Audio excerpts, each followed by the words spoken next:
చెప్తే మీరు వస్తారని నేను చెప్పట్లేదు. నేను ఒక్క మాట చెప్తున్నాను. నేను వెంకటేశ్వర ఫంక్షన్ హాల్లో భాగవతం చెప్తూ ఒక మాట అన్నాను. శుకబ్రహ్మ భాగవతం ఒక్కరికే చెప్పాడు, పరీక్షిన్ మహారాజుకి. భాగవతం చెప్పేటటువంటి వాడు జనం గురించి చూడకూడదు అన్నాడు. ఈశ్వరుడు నన్ను పరీక్ష పెట్టాలనుకున్నాడు, నువ్వు నిలబడగలవా నేను చూస్తాననుకున్నాడు. ఒక 4 రోజులైన తర్వాత ఒక పెద్ద తుఫాను వచ్చింది. తుఫాను వస్తే నాకు రేపాక సుబ్బారావు ఫోన్ చేశారు, ఏమండి చాలా తుఫానుగా ఉంది, ఎవ్వరూ బయటికి రాలేరు, కాబట్టి హాలు నిండిపోయి బయటికి కుర్చీలేసి ఇన్నాళ్ళు మీరు భాగవతం చెప్పారు, ఇప్పుడు ఇవాళ మొత్తం వెంకటేశ్వర ఫంక్షన్ హాల్లో 2 ఉంటే గొప్ప, చెప్పేస్తారా అని అడిగారు. అడిగితే నేనన్నా 2 కూడా లేకపోతే ఎందుకైనా మంచిదని మా ఆవిడ్ని దొరగారిని తీసుకొస్తున్నాను, చెప్పేస్తానన్నాను. శుకుడు పరీక్షిత్తుకు ఒక్కడికే చెప్పాడు. నేను బయట తుఫానుగా ఉందని ఒకరోజు వాయిదా వేసే నైతిక అధికారం నాకెక్కడిది, అలా వేసిన నాడు ఇక వేరొకసారి భాగవతం ముట్టుకోవడానికి నాకు అధికారం ఈశ్వరుడు ఇవ్వడు అని నా భార్యని తీసుకుని వెడితే, ఆ రోజు ఎలా వచ్చారో నాకు తెలియదు, ఆశ్చర్యం, ఏదో 200-300 మంది వచ్చారనుకోండి పాపం, నేను దాని గురించి పెద్ద ప్రాధాన్యత ఇవ్వడం లేదు. ఆ రోజు భాగవతం చెప్పేశాను. తర్వాత రోజు చాలామంది అడిగారు, అదేంటంటే తుఫాన్లో చెప్పేశారా అని. తుఫాన్లో చెప్పేయడం కాదు, అది అలా చెప్పాలని ఉందంతే శాస్త్రంలో. శుకుడు అలా చెప్పాడు, పరీక్షిత్ కోసం చెప్పాడంతే. ఒక్క వ్యక్తి ఆర్తి పొందాడు, జనన మరణములంటే ఏమిటో తెలుసుకోవాలని. ఆవు పాలు పితకడానికి ఎంత సమయం పడుతుందో అంతకన్నా ఎక్కువసేపు ఉండనివాడు 7 రాత్రులు 7 పగళ్ళున్నాడు కూర్చుని పరీక్షిత్తుకు చెప్పాడు. అది ఔదార్యం, గురువు యొక్క ఔదార్యం. అలా శుకుడు చెప్పి ఉండకపోతే ఇవాళ భాగవతం ప్రవచనం లేదు, భాగవతం అందింపబడదు లోకానికి.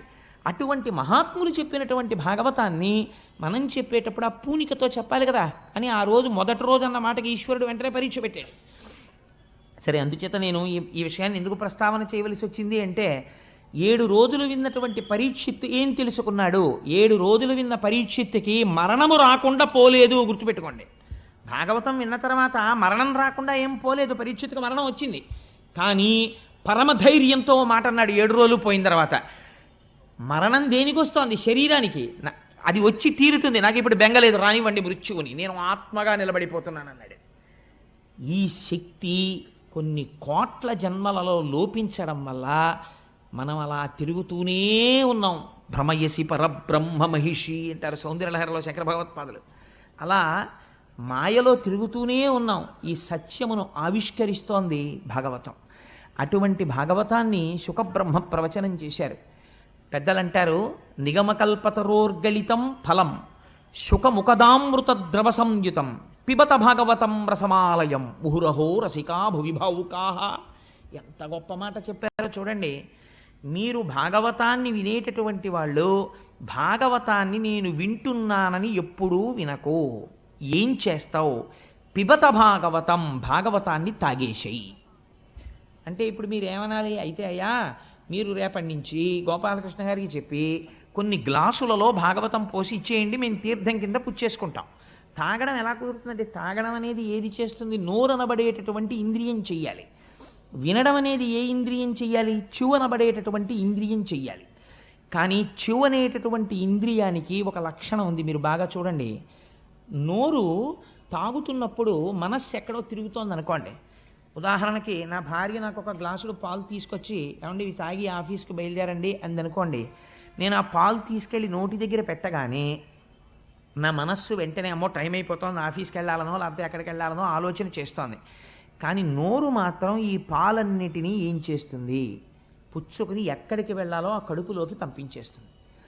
అది తాగేసేటప్పుడు గడగడ గడగడ గడగడ గడగడ గ్లాసులోదైపోయేంత వరకు తాగేస్తుంది తప్ప, నోరు తాగేటప్పుడు ఒకవేళ పాలల్లో ఒక గండుచీయం ఉందనుకోండి, గండుచీయం ఉంది నేను పుచ్చుకోనందు, నోరు పుచ్చేసుకుంటుంది. ఆ తర్వాత ఎప్పుడో గ్రహించి అయ్యో చీమ వచ్చేసిందని మనం బయటకు వదిలేస్తాం దాన్ని.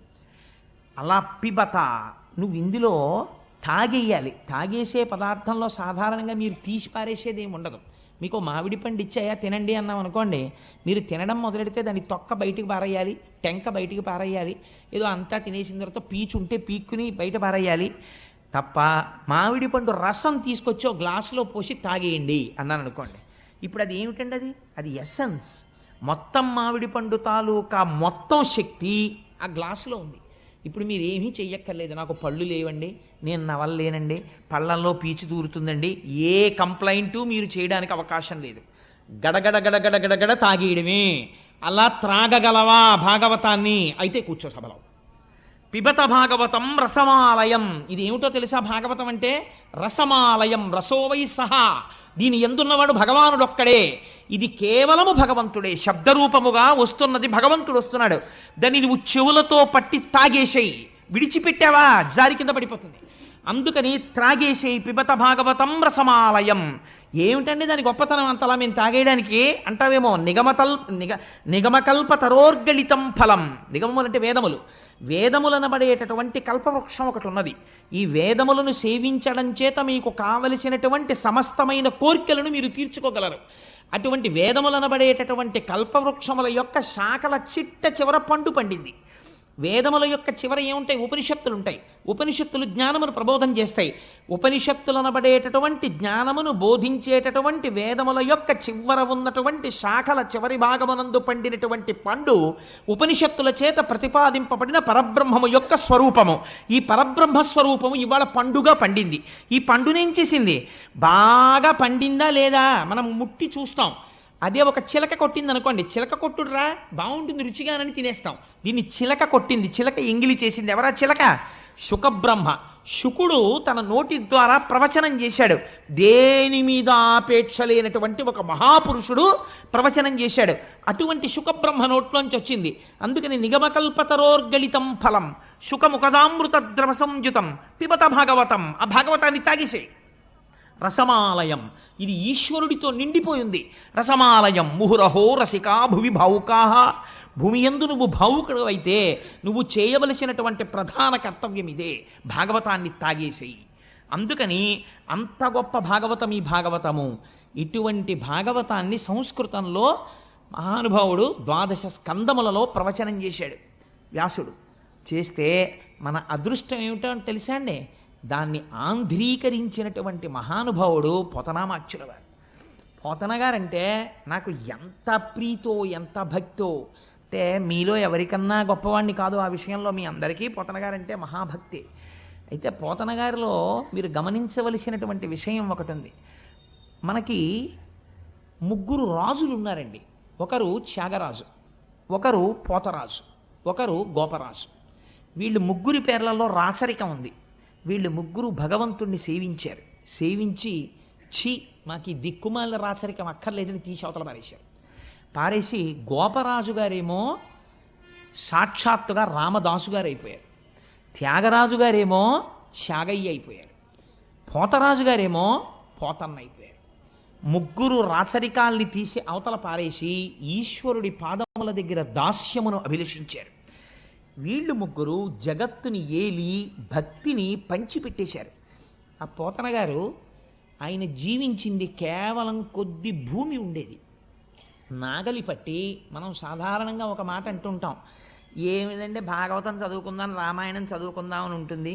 కానీ ఎక్కడండి ఆఫీసు వెళ్ళడం రావడం, ఇల్లు, ఇంటికి వచ్చిన తర్వాత సంసారం, ఇందులో భాగవతం 12 స్కంధాలు చదవాలంటే ఎక్కడ జరుగుతుందండి?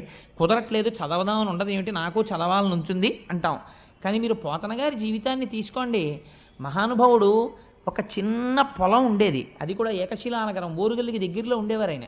ఉండి ఆ పొలం దున్నుకుని ఎప్పుడు నాగలి పట్టారో, ఎప్పుడు పొలం దున్నారో, ఎప్పుడు విత్తనాలు చల్లారో, ఎప్పుడు మంచె మీద కూర్చున్నారో తెలియదు.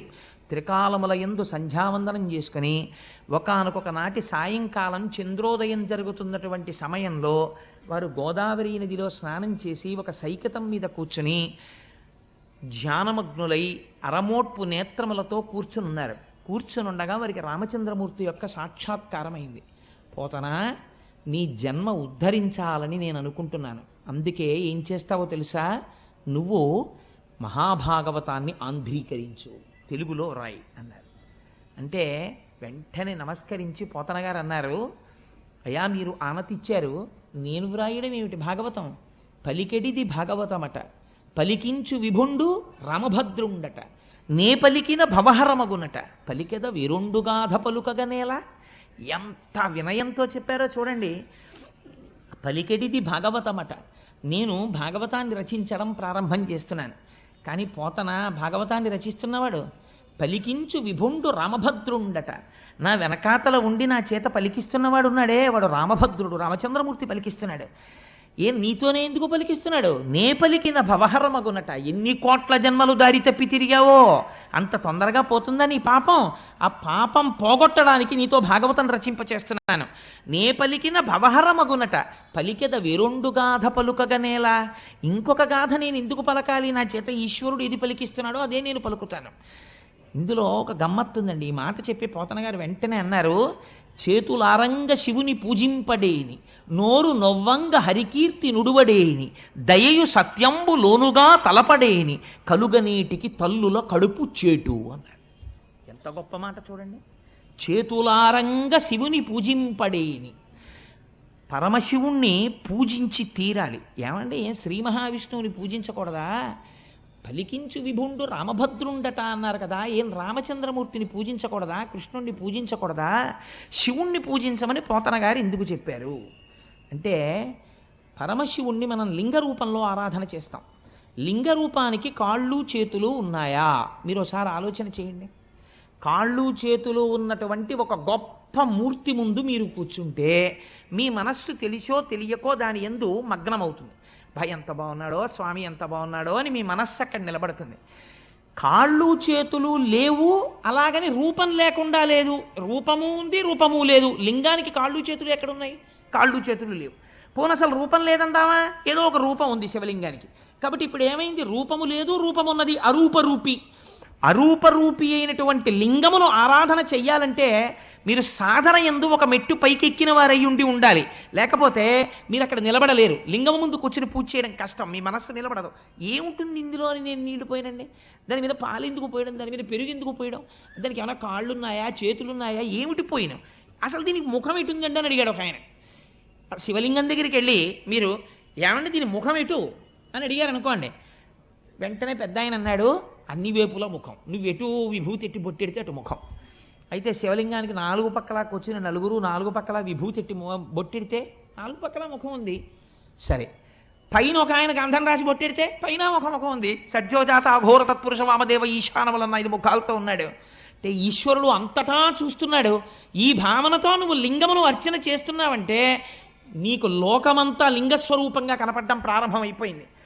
ఉదయగ్రామము పనవట్టము అభిషేక ప్రవాహంబు వార్ధి ధరీధాంతము ధూపధూమము జలదీప ప్రభారాశి కౌముది తారానివహంబులద్భుత సుమంబులుగా తమోదూత సఖ్యదమై సీత గభస్తిబింబ శివలింగం బొప్పే ప్రాచీదిశన్ అంటాడు ధూర్జటి కాళహస్తీశ్వర మహాత్యంలో. నాకు అంతటా శివలింగమే కనపడుతోంది అంటాడు.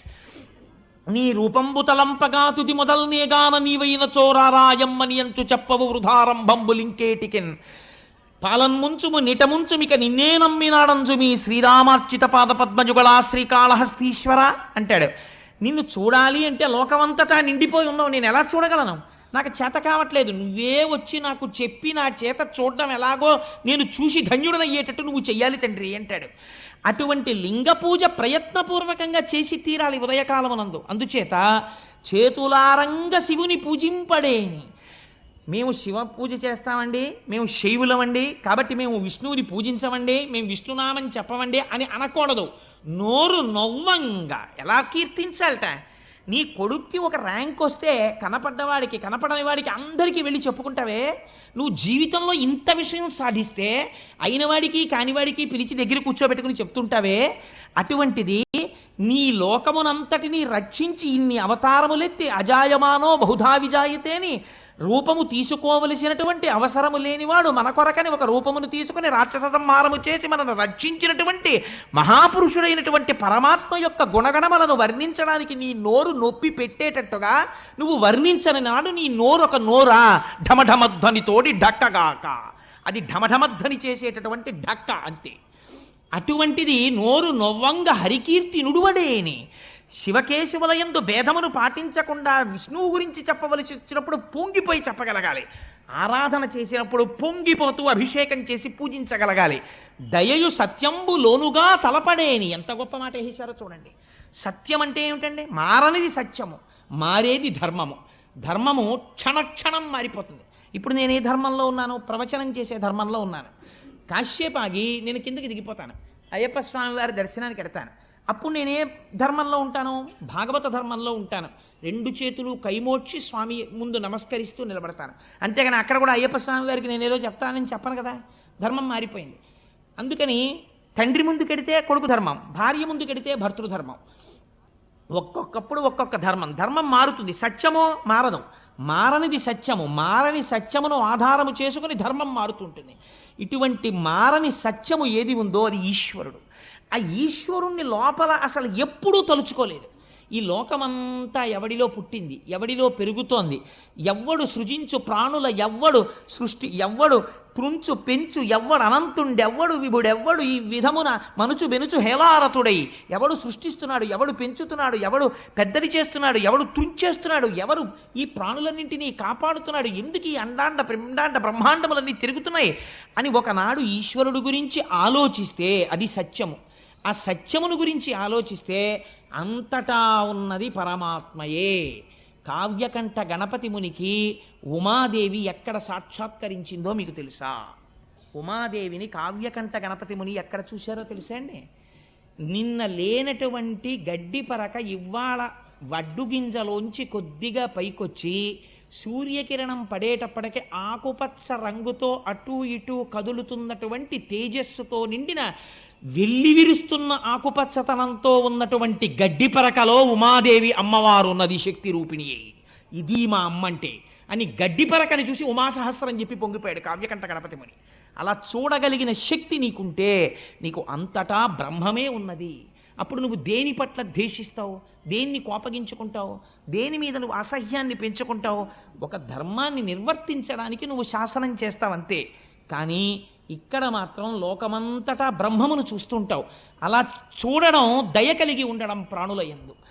దయయు సత్యంబులోనుగా తలపడేని. అందుకే పెద్దలు ఒకడు తుంటరితనంతో ప్రవర్తన చేశాడనుకోండి, శపించరు, వాళ్ళని తక్కువ చేసి మాట్లాడరు. ఒకనాడు ఈశ్వరానుగ్రహం కలిగి అతను వృద్ధిలోకి రావాలండి, పాపం తెలియదు, చూశారా ఎంత అజ్ఞానమో అంటారు. అలా అనగలగడానికి, అంతగా మన్నించగలగడానికి కారణం ఏమిటో తెలుసా అండి? అంతటా ఈశ్వరుణ్ణి చూస్తున్నాడు. అంతటా ఈశ్వరుణ్ణి చూడగలిగిన వాడికి మాత్రమే ఈ దయ ఉంటుంది, లేనివాడికి ఆ దయ ఉండదు. దయయు సత్యంబు లోనుగా తలపడేని. ఇలా తలచనప్పుడు పుట్టిన దగ్గర నుంచి తిరగడం, కొన్నాళ్ళు అయిపోయిన తర్వాత ఈ శరీరం వదిలేయడం, ఈ మాత్రం దానికి ఎన్ని కోట్ల జన్మలు ఎత్తావో, ఎన్ని కోట్ల జన్మలలో అమ్మ కడుపులో పడుకున్నావో, ఇప్పటికి ఎంతమంది అమ్మ కడుపులలోంచి బయటికి వచ్చేటప్పుడు ప్రసవ వేదనని మరణవేదనగా మార్చి అమ్మని కొన్ని గంటలు బాధ పెట్టి నువ్వు బయటికి వచ్చి నువ్వు సాధించిందే ఉంది. కలుగనేటికి తల్లుల కడుపు చేటు. అస్తమానం వెళ్ళి ఆ తల్లి కడుపులో కూర్చుని ఆ తల్లిని బాధ పెట్టడం తప్ప నువ్వు పుట్టి ప్రయోజనం ఏమిట్రా అని అడిగారు పోతన గారు. సాధారణంగా పోతన గారు అంత కఠినంగా అసలు మాట్లాడరు. ఎంత మాట వేశారో చూడండి. ఆ మాటతో లోకమునకు బోధ చేస్తున్నారు. చేతులారంగ శివుని పూజింపడేని, నోరు నొవ్వంగ హరికీర్తి నుడుబడేని, దయయు సత్యంబు లోనుగా తలపడేని, కలుగనేటికి తల్లుల కడుపు చేటు. అటువంటి పోతనామాచ్యుడు మహానుభావుడు భాగవతాన్ని ఆంధ్రీకరిస్తూ మొట్టమొదట ఒక పద్యం చెప్పుకున్నారు. శ్రీకైవల్య పదంబు చేరుటకునై చింతించదన్ లోక రక్షైకారంభకు భక్త పాలన కళా సంరంభకున్ కేళి లోల విలస దృగ్జాల సంభూత నానా కంజాత భవాండ కుంభకు మహానందాంగన డింబకున్ అని చెప్పుకున్నారు. శ్రీకైవల్య పదంబు చేరుటకునై చింతించదన్. పోతనగారి యొక్క శక్తి ఏమిటో, పోతనగారి ఉపాసనా బలం ఏమిటో మీరు ఆ పద్యాల్లో చూడాలి. అసలు నిజంగా పద్యం నోటికి వచ్చిందనుకోండి, మీరు ఆ పద్యం ఎక్కడ కూర్చున్నా చదువుకోగలిగారు అనుకోండి, ఆ పద్యం ఒక్కటి చాలు జీవితాన్ని మార్చేస్తుంది. శ్రీకైవల్య పదంబు చేరుటకునై. ఎందుకు చెప్తున్నాను ఈ భాగవతం చెప్పడం అంటే, పోతన గారు ఎందుకు ఆంధ్రీకరిస్తున్నారు? ఈ భాగవతాన్ని ఆంధ్రీకరించి దీన్ని రాజులకిచ్చి, లేకపోతే ఎవరో జమీందారులకిచ్చి వారి దగ్గర ఈనాములు పుచ్చుకొని, వాళ్ళ దగ్గర డబ్బు పుచ్చుకొని, కానుకలు పుచ్చుకొని, నేను ఏదో పాముకోవాలనేటటువంటి తాపత్రయం నాకు లేదు. ఈశ్వరుడి గురించి చెప్పుకొని, శ్రీకైవల్యం అంటే ఏమిటో తెలుసా అండి? కైవల్యం అన్నమాట అద్వైత సంప్రదాయానికి చెందింది. కైవల్యం అంటే ఇంకా మళ్ళీ తిరిగి రానటువంటి అవసరం లేకుండా ఈశ్వరుడిలో కలిసిపోవడం. అలా ఈశ్వరుడు యందు నా తేజస్సు వెళ్ళి ఆయన తేజస్సులోకి కలిసిపోవాలి. అలా కలిసిపోవడం కోసం శ్రీకైవల్య పదంబు చేరుటకునై చింతించదన్. ఇదో అందమైన మాట. భాగవతం ఆంధ్రీకరిస్తున్నారా, చింతిస్తున్నారా ఆయన? చింతించదన్ అంటే ఏమిటండి? చింతించదన్ అంటే చిత్తము, మనస్సు దాన్నే ఆలోచన చేయుట, ఏకాగ్రమై మనస్సు ఒక వస్తువు గురించి ఆలోచన చేస్తోంది. ఏ వస్తువు గురించి ఆలోచిస్తోంది అంటే ఇప్పుడు ఆయన ధ్యానమగ్నులై ఉన్నారు, ధ్యానము చేస్తున్నారు. రామచంద్రమూర్తి రచింప చేస్తున్నాడు కాబట్టి చెయ్యి పోతన గారిది, కదిపిన శక్తి ఎవరిది? రామచంద్రమూర్తిది. ఇప్పుడు ఈ పద్యం నేను చెప్తుంటే ఈ పద్యం ఎవరి శక్తి మీరు ఆలోచించండి. రామచంద్రమూర్తి యొక్క శక్తి ఆ పద్యం. శ్రీకైవల్య పదంబు చేరుటకునై చింతించదన్ లోకరక్షైకారంభకు, లోకములను రక్షించడము ఆరంభించినవాడు. అసలు లోకరక్షణము ఆరంభం ఎక్కడ ప్రారంభం అవుతుంది? సృష్టించడంలో ప్రారంభం అవుతుంది. కాబట్టి సృష్టికర్తగా నేను నమస్కరిస్తున్నాను. లోకరక్షైకారంభకు భక్త పాలన కళా సంరంభకున్. ఎంత గొప్ప మాట అండి ఇది! భక్త పాలన కళా సంరంభకున్. లోకమునంతటినీ ఆయన రక్షిస్తుంటాడు. అదే పనిగా ఆయన పెట్టిన అన్నం తిని ఆయన జీర్ణం చేసి ఆయన శక్తినిస్తే ఆ శక్తితో ఈశ్వరుణ్ణి తిట్టేవాడు ఎందుకు కూడా ఈశ్వరుడు శక్తి రూపంలో ఉంటాడు. కానీ తనని నమ్ముకుని ఈశ్వరుడు ఉన్నాడు అని పూనికతో ఉన్న వాళ్ళని రక్షించడం కోసం వాళ్ళ వెంట పరిగెడుతుంటాడు. అలా పరిగెట్టేటటువంటి లక్షణం ఉన్నవాడు ఉన్నాడే, వాడు లోకరక్షైకారంభకు భక్తపాలన కళా సంరంభకున్ దానవోద్రేక స్తంభకు. దానవుల యొక్క ఉద్రేకమును స్తంభింపచేయువాడు. నా అంతటి వాణ్ణి నేను, నాకు చావెక్కడుందంటాడు. మీరు ఒక్క విషయం ఆలోచించండి. మనం పురాణంలో ఏం చెప్తామంటే రాక్షసులందరికీ కూడా ఎందుకు వచ్చేసింది అజ్ఞానం అంటే వాడికి నాకు చావు లేదని బయలుదేరతాడు. సాధారణంగా అజ్ఞానం ఎక్కడ బయలుదేరుతుందంటే నాకు చావు ఎక్కడుందండి, వాడంటే పక్కింటి వాడు వెర్రాడు చచ్చిపోయాడు, నేను ఎందుకు చచ్చిపోతానంటాడు. 80 ఏళ్ళు రానివ్వండి. నేను ఒక ఆశ్చర్యకరమైన పోకడ చూస్తుంటాను లోకంలో. ఎవరైనా పెద్దవాళ్ళ దగ్గరికి వెళ్ళి మీరు అయ్యో పాపం మీకు అప్పుడే 80 ఏళ్ళు వచ్చేయండి అన్నారనుకోండి, వాళ్ళు అంటారు ఏంటి 80 ఏళ్ళు అంటే పెద్ద విశేషం ఏముందండి, భలేవరే ఫలానా ఆయన 100 సంవత్సరములు బతికాడండి, నేను దేనికి బాధపడుతున్నానో తెలుసా, 100 ఏళ్ళకి పిడరాయిలా ఉండేవాడండి, 3 పూట్ల తిని 80 ఏళ్ళకి తినలేకపోతున్నాను అప్పడాలు నేనని బాధపడతాడు వీడు. తప్ప 80 ఏళ్ళకి నేను ఈశ్వరార్చన చేయలేకపోతున్నానని బాధపడ్డవాడు. అందుచేత దానవోద్రేక స్తంభకు అంటే లయకారకుడై ఈ లోకములన్నింటినీ లయం చేస్తున్నవాడు ఎవరున్నాడో వాడికి నమస్కరిస్తున్నాను. ఇప్పుడు ఎవరి పేరైనా పోతన గారు చెప్పారండి, అసలు ఆయన పరబ్రహ్మమునకు నమస్కరిస్తున్నారు. సృష్టికర్త అయి స్థితికర్త అయి ప్రళయకర్త అయినటువంటి పరబ్రహ్మము ఏది ఉన్నదో దానికి నేను నమస్కరిస్తున్నాను. లోకరక్షైకారంభకు భక్త పాలన కళా సంరంభకం దానవోద్రేక స్తంభకు కేళి లోల విలస దృగ్జాల సంభూత నానా కంజాత భవాండ కుంభకు. కేవలము ఇలా చూపులు చూస్తే ఆ చూపుల చేత ఈ లోకములన్నింటినీ సృష్టించగలిగినటువంటి సమర్థుడు ఎవరున్నాడో వాడికి నేను నమస్కరిస్తున్నాను. కేళిలోల విలస దృగ్జాల సంభూత నానా కంజాత భవాండ కుంభకు మహానందాంగన ఢింబకున్. ఎంత అందమైన మాట చూడండి. మరి భాగవతంలో ప్రతిపాదించినది ఎవరి రూపాన్ని ప్రతిపాదించారు? పరబ్రహ్మంగా కృష్ణ భగవానుడిని. కాబట్టి ఇప్పుడు ఏమంటున్నారు? కృష్ణుడంట లేదు, మహానందాంగన. ఆవిడ అక్కడ ఉండేటటువంటి నందుని యొక్క భార్య, అందుకని మహానందాంగన డింబకొన్. ఆ నందుడి యొక్క భార్య అయినటువంటి యశోదాకుమారుడైనటువంటి బిడ్డడు చిన్నివాడున్నాడే డింబకుడు, ఆ పిల్లవాడు, వాడి గురించి నేను చెప్తున్నాను. వాడు చిన్న పిల్లవాడిలా కనపడుతున్నారు కానీ వాడి పరబ్రహ్మం, అందుకని వాడి కథ నేను చెప్పుకుంటున్నాను. మహానందాంగన డింబకొన్ కాదు, అందులో ఒక రహస్యం పెట్టేశారు. ఎందుకు పెట్టేశారో తెలుసా అండి? పోతన గారిలా బతకడం రావడం చాలా కష్టం. పోతన గారికి ఇలవేల్పు ఎవరో తెలుసా అండి? దుర్గమ్మ తల్లి. పోతన గారు తెల్లవారు లేచి బయటికి వస్తే విభూతి పుండు